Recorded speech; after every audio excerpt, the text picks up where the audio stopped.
but afterwards, considering the young man's good intention, he kindly noticed him, and probably would have done more, had not the young man died.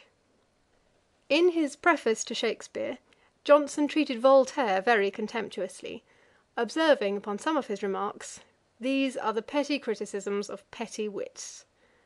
Voltaire, in revenge, made an attack upon Johnson, in one of his numerous literary sallies, which I remember to have read, but there being no general index to his voluminous works, have searched in vain, and therefore cannot quote it. Voltaire was an antagonist with whom I thought Johnson should not disdain to contend. I pressed him to answer. He said perhaps he might, but he never did. Mr. Burney having occasion to write to Johnson for some receipts for subscriptions to his Shakspeare, which Johnson had omitted to deliver when the money was paid, he availed himself of that opportunity of thanking Johnson for the great pleasure which he had received from the perusal of his preface to Shakspeare, which, although it excited much clamour against him at first, is now justly ranked among the most excellent of his writings. To this letter Johnson returned the following answer: To Charles Burney, Esq. in Poland Street.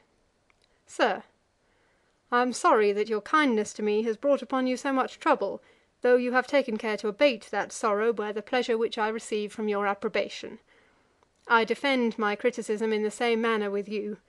We must confess the faults of our favourite to gain credit to our praise of his excellencies.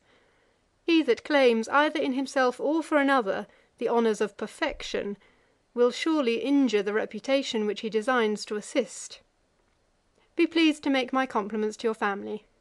I am, Sir, your most obliged and most humble servant, Sam. Johnson. October 16, 1765. From one of his journals I transcribed what follows: At church, October 65. To avoid all singularity, Bonaventura. To come in before service, and compose my mind by meditation, or by reading some portions of scriptures, Tetty. If I can hear the sermon, to attend it, unless attention be more troublesome than useful.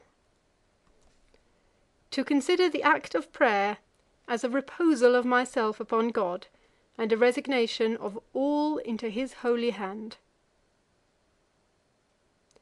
End of Section 32.